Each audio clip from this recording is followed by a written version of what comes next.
भोपाल। मैं हूं आसिफ सिद्दीकी और आप देख रहे हैं पत्रिका न्यूज बुलेटिन। सबसे पहले हम बात करते हैं आज की खास खबरों पर।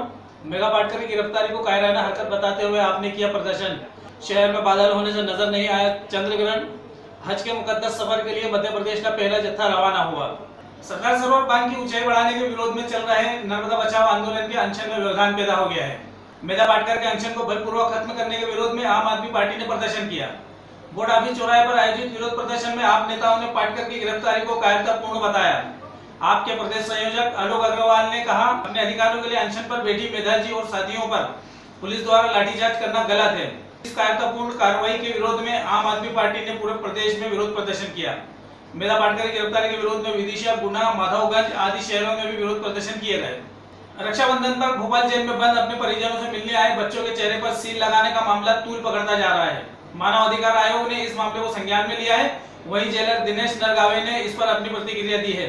जेलर ने कहा, रक्षाबंधन पर भीड़ ज्यादा हो जाने से कुछ बच्चे आगे निकल गए थे, इसलिए जेल कर्मचारियों ने उनके चेहरे पर सील लगा दी। यह भी बताया गया कि इन बच्चों के हाथ में मेहंदी लगी हुई थी, ऐसे में हाथ पर सील नहीं लगाई जा सकती थी।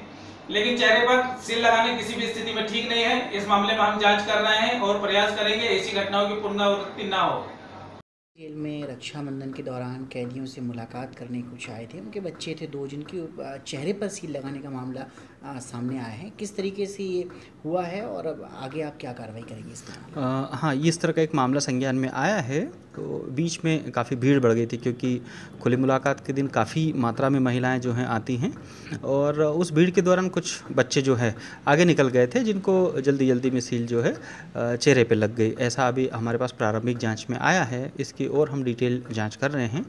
उसके बाद फिर जो भी इसमें निकल के आएंगे तथ्य उस हिसाब से हम नियमानुसार कार्रवाई करेंगे।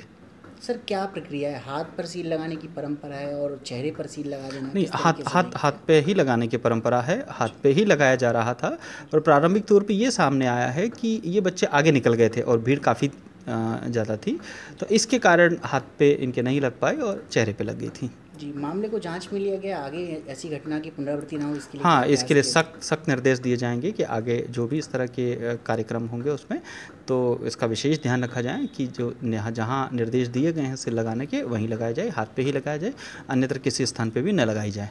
यदि ऐसा होता है तो फिर आगे क्या कार्रवाई करेंगे? निश्चित रूप से सख्त कार्रवाई करेंगे। बाल काटने की घटनाओं पर विराम नहीं लग रहा है।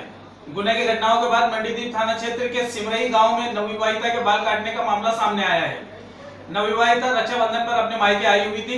रात करीब 2 बजे जब वो वॉशरूम जाने के लिए उठी तो कमरे में किसी के होने का एहसास हुआ, लेकिन वो उसे वहम समझकर वापस अपने कमरे में सो गई। लेकिन सुबह उठी तो उसे उसकी चोटी कटी हुई मिली। चोटी कटने की खबर फैलते ही पूरे मंडीदीप की महिलाओं में दहशत है।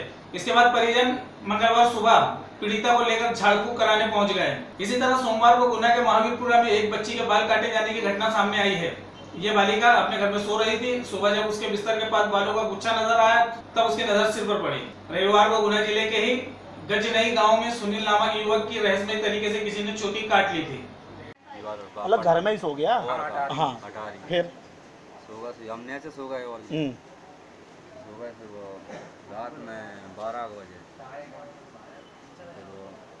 ऊपर सूरत घाट पे वहाँ से उतरो जो से वही अरवानी आई कही जाने कहिए कही अम्मा अम्मा कही मुँह बचाइए कहीं मेरे पूरे बार काट दे कही एक तो कहिए सो आंगन में गया रहा होगा कोई औरत ने काट दी और का जाने थे कहिए मात्र कहाँ रहते कहाँ तुम? गजनाई कहाँ है? सोमवार रात हुआ चंद्र ग्रहण।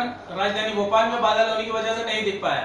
कई लोग चंद्र ग्रहण देखना चाहते थे, इसके लिए उन्होंने इंतजाम भी कर रखे थे, लेकिन बादलों की वजह से चंद्र ग्रहण नजर नहीं आया। चंद्र ग्रहण के सूतक काल के बाद मंगलवार सुबह सभी मंदिरों में शुद्धिकरण किया गया। इसी श्रृंखला में राजधानी भोपाल के कालीघाट मंदिर में शुद्धिकरण का काम काफी देर तक चलता रहा। मध्य प्रदेश से हाजियों की पहली खेप मंगलवार सुबह 11 बजे रवाना हुई। इस फ्लाइट में 149 यात्री रवाना हुए जो सऊदी अरब के जेद्दा में उतरेंगे। पहली फ्लाइट से मध्य प्रदेश के 16 जिलों के हज यात्री रवाना हुए हैं। इसमें सर्वाधिक 21 हज यात्री होशंगाबाद के हैं। दूसरी फ्लाइट रात 10:15 बजे रवाना होगी। बताते चले 12 अगस्त तक भोपाल से हज के लिए उड़ानें भरी जाएंगी। इसके बाद इंदौर से हज यात्रा के लिए विशेष विमान उड़ेंगे। आज की खबरों में सिर्फ इतना ही। हमारे साथ बने रहिए। नमस्कार।